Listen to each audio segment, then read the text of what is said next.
Hello and welcome to Winning on Readiness, Strategic Playbook for Digital Transformation, brought to you by KPMG. I'm your host, George Jackson. Digital service is more than just a generational opportunity, it's a warfighting imperative. The organizations working to earn that designation face significant challenges like static infrastructure, bandwidth constraints, and gaps in their system capabilities. The leaders you meet today are taking a flexible approach to modernization to help service members implement IT solutions at mission speed. Let's kick things off with Air Force A1 Chief Information Officer and Deputy Director of Plans and Integration, Jason Howe. Welcome, sir. Thank you. Great to be here. And KPMG's Principal and Federal Technology Consulting Leader, Viral Chawda. Great to see you as well, sir. Thank you. Nice to be here. So Jason, launch us into this conversation about a digitally modernized Air Force. What does that look like? Yeah, a great question, and I think critically important, right, that we understand what digital Air Force means. And it starts with people. I think you always have to start with people. And in my mind, it's the digital relationships. It's the ability to build and maintain relationships in a digital format, in a digital environment. And I would say it's very different. For people like me, my age, it is different, right? To establish a digital relationship and then grow that relationship over time completely via digital means. I think for us to be a digital Air Force, we have got to take on what teenagers are now comfortable with, right? Those social environments. But we also, at the same time, have to have high quality digital applications, right? I mean, something has to be there that is effective for the mission. And so for us in A1, it's very much about, can we deliver the kinds of digital applications in the way people expect them to be delivered? Mobile, for example. So you got to have those relationships, you got to have the applications. Probably the unique one for us is how we leverage commercial services. So to make this affordable, right, we can't internalize everything. We have got to rely and partner with industry to leverage the commercial services that everybody else is using. For us, electronic testing is a good example. It's not a core function of the Air Force to do electronic testing. Industry does a great job delivering electronic testing. So we need to be comfortable leveraging commercial services where we can, so we can focus on the unique aspects of the Air Force and spend our resources on where we need to be unique. I think those three together create a digital Air Force. Jason, if I could stay with you for just a second, talk strategy with me. What do you have at your disposal from a policy or a strategic perspective? Like, how do you lay that out? Because it sounds great. I just want the audience to kind of know, here's maybe a few steps that I would take. Yeah, our strategy, we kind of focus on three key pieces, three again, people first. So for us, it's how do we leverage human-centered design or user-centered design to know that what we deliver in IT is what the mission needs, right? We got comfortable delivering what we thought was needed. Now we're getting better at establishing relationships with people so that we know when we deliver capability, it's the capability that they want and need. And you got to have those capabilities. For us, it's been a shift from systems to platforms. In the past, every need became an IT system, right?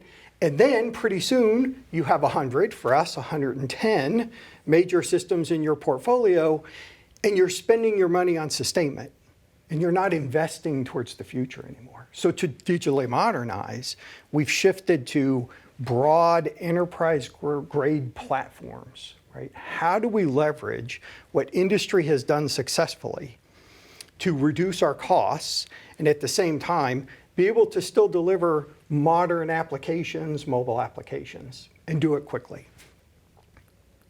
So I think as you merge the people, right, delivering what people need, and the systems, the platforms, the third piece is the data. So a key part of our digital transformation. We have got to use our data effectively. So we've invested a lot in a data pipeline.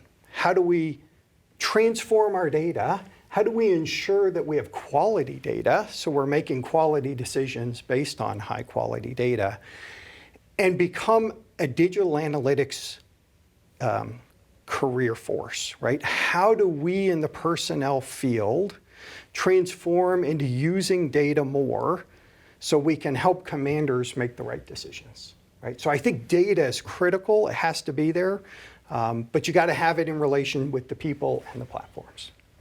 Some great information in there, Viral. I'm going to pull out a couple of things. User-centered design, investing in a data pipeline. What are some other, important steps or elements of a digital transformation strategy? Yeah, so broadly speaking, it all centers around people, process, and technology, and importantly, data, as Jason mentioned. From there, broader buckets, if you drill down from a digital transformation standpoint, it's just an evolution of business transformation. But what's different is having user-centered experience at its core. The experience that is special to that particular user, which is data-driven and technology-enabled. What I mean by that is, from a pragmatic standpoint, organization needs to engage their employee or stakeholders early on in the process to understand what are their pain points, what are the current challenges that they are facing in their experience related to their systems or the process that they're working on. What are they doing? Why do they want to do that? How are they getting the insights? What would they do with that insights? What kind of actions would they take? What outcome do they expect? Once you understand the whole package, you work with them in designing that end-to-end outcome-driven process, which is, again, as I said, enabled by the right data. With that, you're going to have the employee engagement up front in the process they're vested in.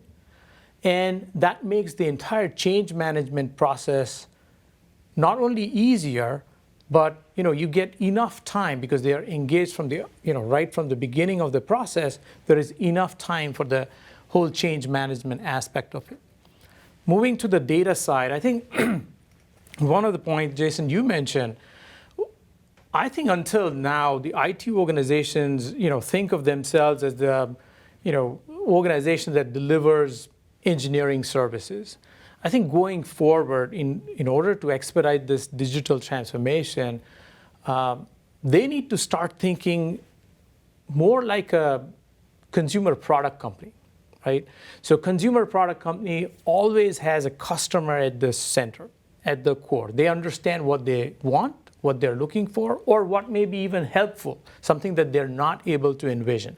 And I think going forward, IT organizations need to think of themselves with data as a product, a product that is complete, accurate, correct, relevant, robust, right? And if they package that product in that manner, carefully crafted, organized in a properly arranged catalog, their customers, which are the likes of analysts, data scientists, engineers, decision makers, managers, they will come to their catalog now, which is easily accessible, understandable, and they can pick the insights that they want to draw upon. And now they have an enjoyable experience dealing with the data. That cuts down the cycle every time. Today, what's happening is, just to take one example, when a business user brings a request to the IT, they first establish the source connection, then extract the data, make it quality-oriented, transform the data, and then deliver it to them after several months and move on to the next project. Versus with this product mindset, you can have, like I said, insights already created. Now you drive reusability. You cut down the time from request to insight significantly. That drives your adoption and speed to digital transformation. Finally, I think agile is extremely important, meaning you don't want to wait. You want to leverage the advent of cloud, right? You don't want to wait and build some monolithic applications or solutions. Rather, create capability, experiment with that, and start releasing functionality in production every few days rather than months or sometimes even years. So that ultimately will drive, again, as Jason mentioned, it's all about users in the end.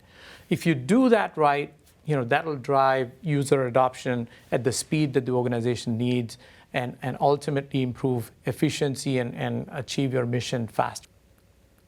And can I say, I agree 100%, and you touched on customers. One thing we're doing is we went out and got the biggest customer relationship management system, I think, in the US, and we're using that for airmen and guardians. Not that they're our customers, but to maintain and manage the relationships with airmen and guardians. Career management, HR functions, they're very emotional, right? It touches your family and your friends. It touches your life in so many ways, pay. And so you've got to establish and maintain that relationship at the personal level, right? It's not about an IT system anymore that's cold and somewhat heartless. You've got to transform into relationship management as you look internal inside your organization. But based on what you said and what Viral said, it sounds like we're talking about a shift in mindset here to something that resembles data-driven workforce management. Am I reading that right? Yeah, absolutely, because when we look at today within public sector, federal in particular, federal employees, when they look inside the organization at the workplace, their experience, the digital experience, is vastly different than when they consider themselves like a consumer or a customer outside, right? Simple example, as an employee, if I want to travel a multi-city, multimodal vacation, I can do that in a matter of minutes. I can arrange my transportation, buy products, services, even procure, research, evaluate, compare complex and large assets, and buy them in a matter of minutes, even finance them near real time, right? Compare that to some of the mundane tasks at work, as simple as recording my time on a project, or comparing what kind of vacation time off do I have remaining, compare that to what kind of training do I need to take, what kind of CPA requirements do I need to fulfill this year. All that seemingly simple task for which I have to interact with different systems, manually jot it down, make certain decisions, evaluate, process, that is all cumbersome and fractured at times. And with that, I don't mean to say that you need to have a single system which is monolithic where you do all these transactions in the same place. But what I'm trying to highlight is there is a difference for with the system of record versus system of engagement. Yeah. Let me give you a simple example. When we go to our bank portal, I log into my bank account, I see what's my checking and saving balance, what's my outstanding balance on credit card, what do I own my home mortgage, what do I have in investments, all at center place. Not only that, I have those insights, but I can take actions from that insight. Now I see I have some money laying out in a saving account, not earning anything, versus I'm paying high interest on credit card. I can move that money, pay the debt. Now I have made an impact on my personal financial situation. That kind of experience, if you look behind the scene, the system of record is different for saving account or credit card or home mortgage. Not only it's different system, sometimes in case of financial conglomerates, those are entirely different businesses. But for me, the system of engagement is the same. I think that's what we need to drive to, which will improve or significantly improve the digital experience of the workforce. And I think workforce is a big challenge today for public sector and federal in particular. I was reading a report published by GAO that was published in 2020 based on last few years of research, and it said that 60% of federal employees leave within first 2 years. That's huge turnover, right? It incurs a lot of cost, a lot of training, lost productivity, so on and so forth. So if we can improve on all these experiences, the workforce will be more engaged, and we can drive the throughput and achieve our mission faster.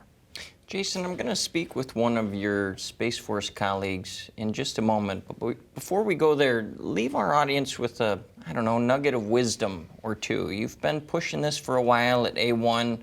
What do you know that you wish you knew back then? I think it's that this is a cultural change, right? We all think, hey, we can just roll out IT. I can buy my way out of the problem, but you really can't, right? You have to work internal to your organization and go after that culture of how I think of employees, right? And as I change the way I think of employees, sort of as customers, it changes then what you deliver for them.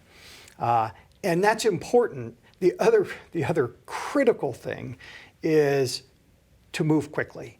So we went from 2 to 4 releases per year in a system, rather slow, struggled with those because they were very big drops.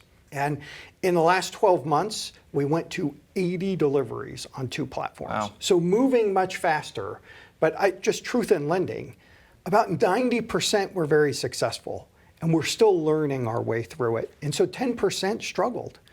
We had some serious challenges with some of our capability delivery. And it's unfortunate because it touches people's lives, right? And so you definitely don't want to do that.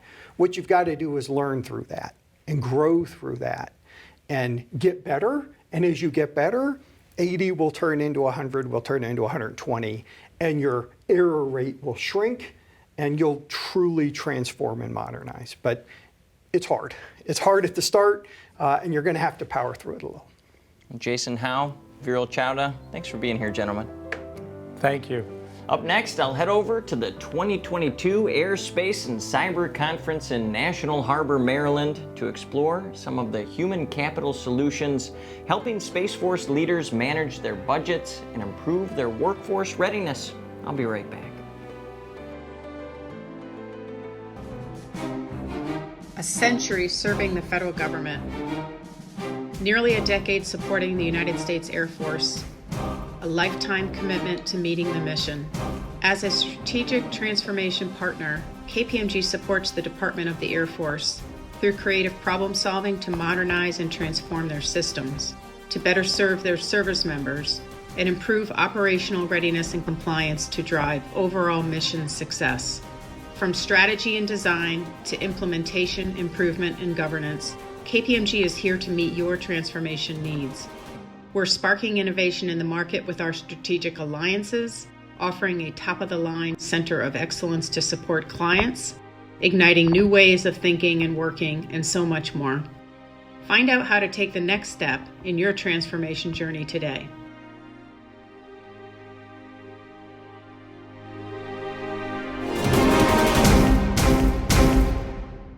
Welcome back to Winning on Readiness, Strategic Playbook for Digital Transformation, brought to you by KPMG. I'm your host, George Jackson.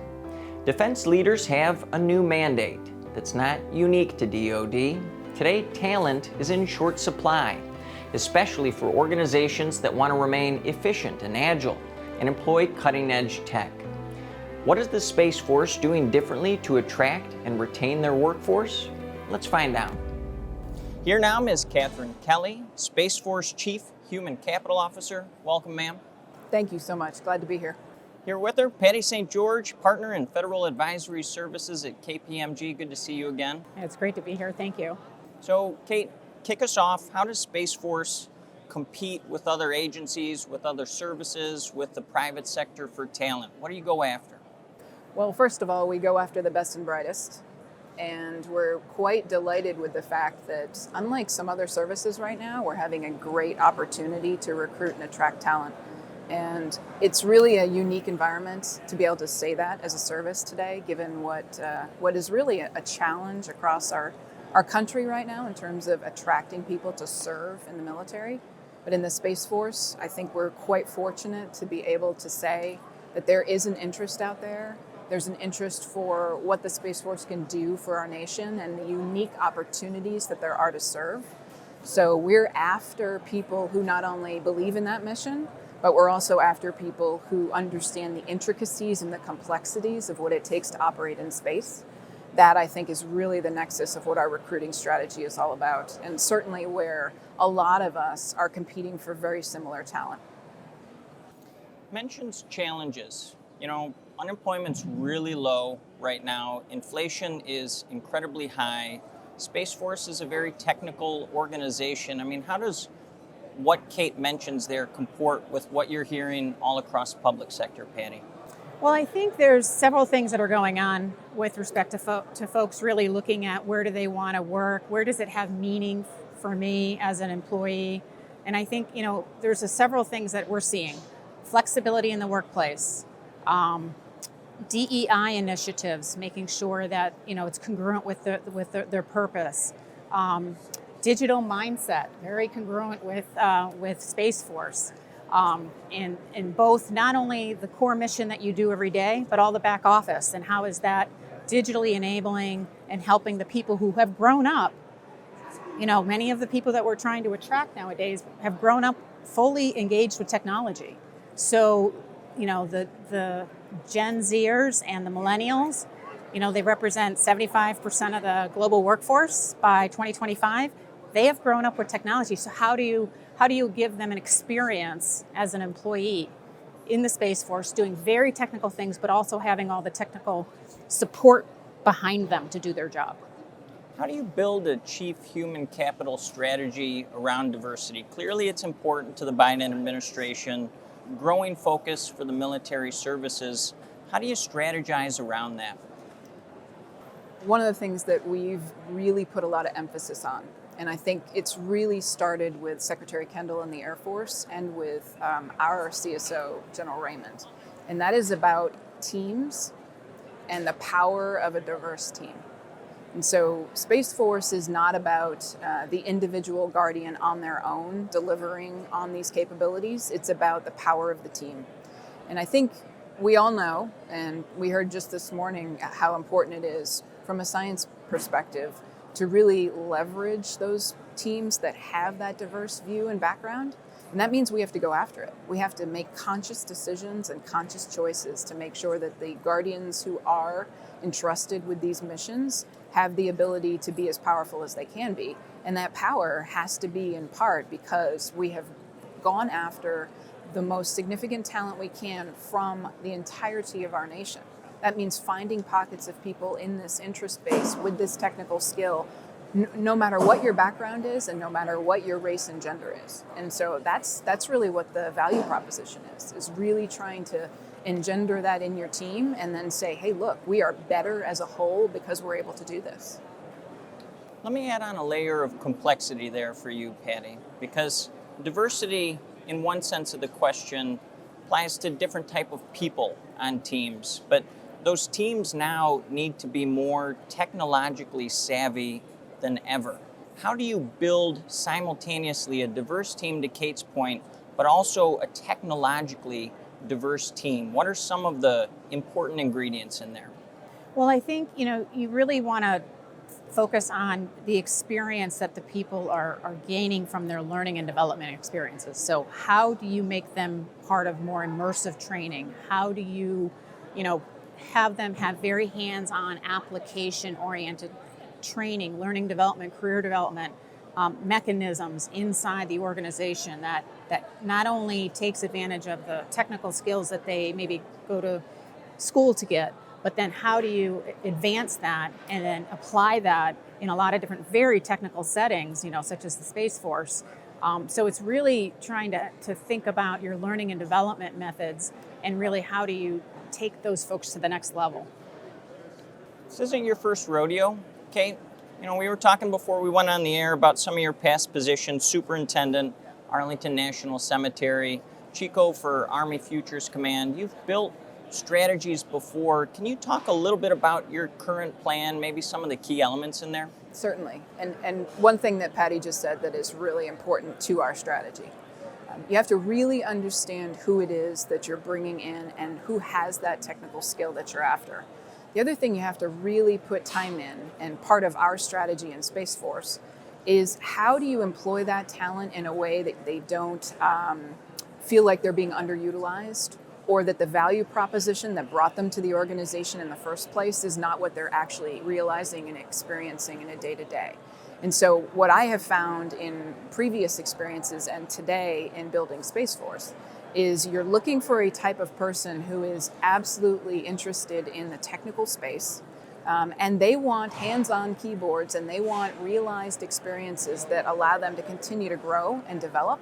And they want to make sure that there is a recognition that skill atrophy in this environment is a real thing. And we've got to continue to invest in them. Just like Patty said, you've got to make sure that their training is absolutely relevant to what you're asking them to do, and then putting them in jobs that really allow them to perform in those roles. I think our strategy in Space Force is centered on a lot of those principles.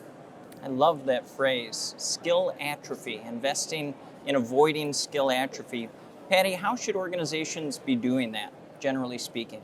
Well, I think there's two concepts. There's upskilling your workforce and reskilling your workforce. So upskilling is how do you take them to another level to take on new responsibilities, new technical capabilities, new ways of working.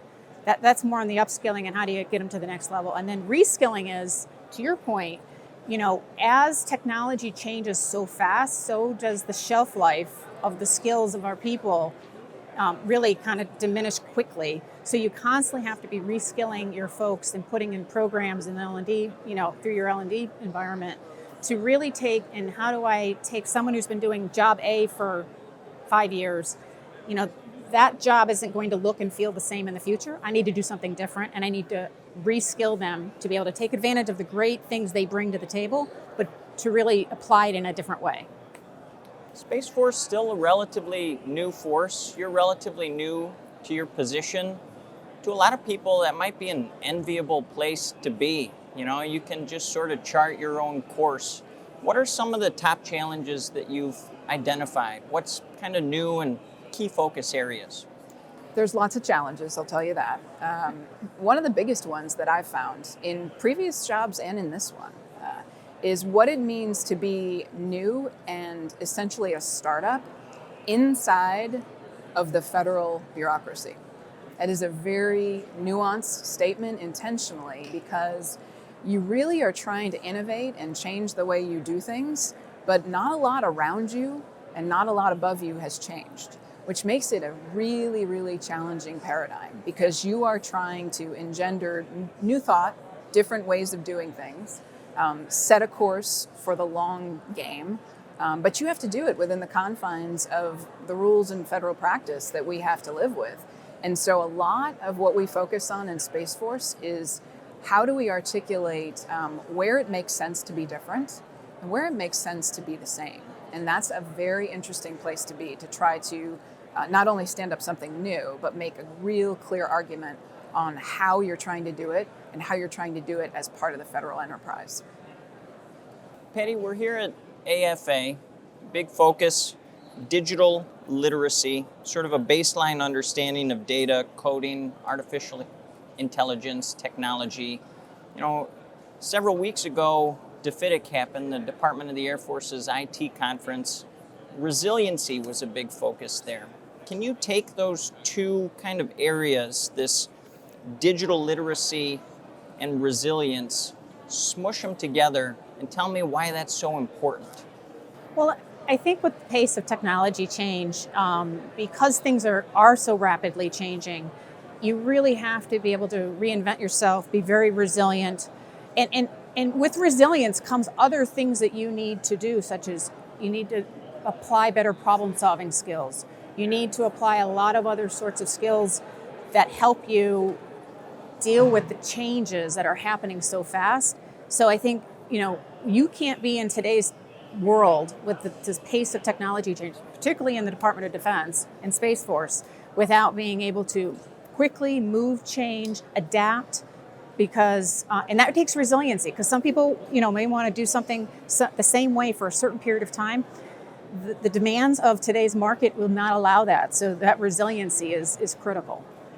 So interesting for chief human capital officers too, this kind of combination of traditional human capital strategy plus a lot of IT layered on there. You've dealt with it at Army Futures Command, you're dealing with it now. Is it a whole new ballgame for chief human capital officers in DoD? I certainly think it is, but I'm a little biased. I've had former IT roles in my experience as well, and I would tell you, I wouldn't be a successful human capital officer today if I did not understand the nuances and the power of technology. More importantly, what it takes to deliver on IT technology in the Department of Defense and how inextricably linked that skill set is with finding the right talent for our departments. It is not unique to Space Force, although I would argue it is perhaps acute in Space Force. You really are seeking the best and brightest in an area that is moving extremely rapidly, as Patty says. You're in an environment where you still have cultural norms and career paths that are based on the person who wants to do the same thing for 30 years, and that is not the talent that we are talking about today. That is not the demographic who not only grew up with tech, like Patty talks about, but also wants to be part of that new way of thinking about things. And so I think one of the biggest challenges we have as human capital officers and professionals in the private sector who are working for this talent challenge is finding ways to keep them engaged and relevant and still part of your team to the extent that you can, but really building ways for revolving doors, because the reality is we're all looking at the same talent and we're all looking at the same talent pool. The department's been working on something called My PCS, Permanent Change of Station, which is this combination of IT and all of the shifts for personnel all around the country. Earlier, Patty, you used the word flexibility being important for organizations. What do IT and flexibility have to do with each other for the department, for the Space Force more specifically, for DoD more broadly? Like, why is IT and flexibility from a workforce perspective such an important area of focus right now? Well, I mean, you kind of look at what we all live with every day, with the Googles of the world and the Amazons, and how the user experience, the customer, the airmen, the guardians, what is their experience on a day-to-day basis? And so you really, we've kind of pivoted to be much more expecting of a human-centered sort of design experience because we get it in our personal lives. And so how do you take that to the professional side of the house, and how do you continue to reinforce that over and over and over? What are we talking about today, Kate? What's your sort of message out there in the hallways? Well, I think my message out in the hallways is Space Force is really looking for its best and brightest. It's also looking for the best technologies and the best innovations that our partners in industry can help us with. But also, we're a realist about the fact that we want to be a digitally enabled service, and we want to be partners with people who have that relevancy and that skill set in the enterprise. So I think what's really interesting about environments like today and this week and discussions like this that we're having is finding those partners who really see it the same way and can help you affect that step forward in your strategy. And the reality is none of this gets done by one particular entity. It's a big challenge that we face right now as a nation with respect to our defense, where the department is trying to go from a technology revolution standpoint, and how do we deter our nation's enemies? The reality is we need partners and we need skill and talent to do that. And this is a long game, right? We've got to be in it for that. Kate Kelley, Patty St. George, thanks for being here. Thank you. Appreciate it. Glad to be here. Great. True digital service could revolutionize military capabilities in air, space, and cyber. Advantage hinges on the ability to integrate vast amounts of data in a way that accelerates decision-making and improves the chances of success for any mission. Now my one-on-one conversation with Wanda Jones-Heath, Principal Cyber Advisor for the Department of the Air Force about what it means to be a digital-ready service and how she's working across teams to maintain superiority. Wanda Jones-Heath is Principal Cyber Advisor, Department of the Air Force. Good to see you again, ma'am. Great to see you as well, George. We're talking readiness, digitally modernized Air Force. Put those two concepts together for me. It starts with understanding where you are. The environment has changed, and so we have to change. We have to modernize our legacy applications and systems. We have to think about our infrastructure. We have to think about our people.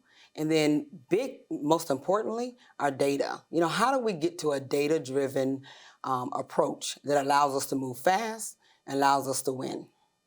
A lot of conversation on data around JADC2, Joint All-Domain Command and Control. Where does the Air Force plug in there? We have ABMS, and I talked about in previous engagements where we need to do more interoperability testing, making sure that at the end of the day, we are developing our approach to JADC2.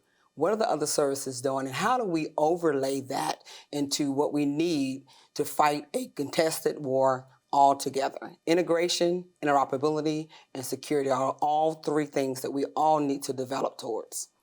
So digital transformation can be sort of a esoteric term, I guess I'll call it. In your portfolio as Principal Cyber Advisor, clearly cyber's the center of that. What does digital transformation mean to you in the role that you have for the Department of the Air Force? That's huge. As the advisor, the word advisor, how do I do that? How do I partner and collaborate with all of the stakeholders across the department, Air Force and Space Force? To do that, I have to be visible. Our strategies have to be integrated.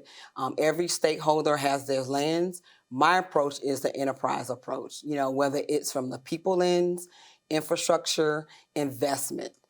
How do we integrate all of our priorities and present the picture back to our A8 community, where we get our money? The Secretary talks about our operation imperatives. It's all about the one team, one fight. And to do that, we have to integrate everything we do. So you use the word team, people, clearly, big part of the equation there. Talk about your approach to workforce, for example. Talent management is really the foundation. We can modernize, we can race to the cloud, we can do all of those things. But if you don't have the airmen, big A, that can sustain and work the different systems, then you don't have an enterprise. Talent management, we have to figure out how do we retain and retrain the folks that we have. Big recruitment effort. We need to use all of our authorities. Congress has given us authorities to use to help us. Have we executed them enough? No. We need to go back to the drawing board and figure out what we need, and then how do we go after those talented people? We're competing with other services. We're competing with industry, but there's a great way to work the retention piece. We just have to get after it a little bit more, and then combine forces. I'm paraphrasing here, but you're talking about execution. It was a huge focus of Ms. Knausenberger's keynote address today. 23, everybody looking ahead there. What's your maybe top priority for execution next year? Our investments. Once the priorities are set, Lauren talked about, all the things that we're putting in place. The operational imperatives, the management initiatives, all set us up to be able to determine what our priorities are.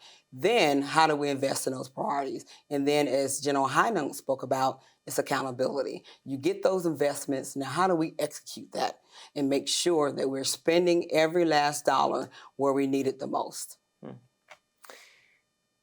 Balancing cybersecurity, I don't have to tell you, it's a constant labor of love, I guess I'll call it. For those cybersecurity concerns, how do you balance out digitization? How do you prioritize innovation all at the same time? You have to consider cybersecurity in everything. We are at a point now where the adversary is not giving us much choice. They're consistent, they're persistent, they're everywhere. How do we defend, and how do we ensure that every system that we need, every critical mission asset is defended. Now you got to think about the risk to mission. At the end of the day, it's about being able to execute the mission. The warfighter has a huge vote. The adversary also has a vote. How do we balance that? And we have to have those conversations often, not just one time.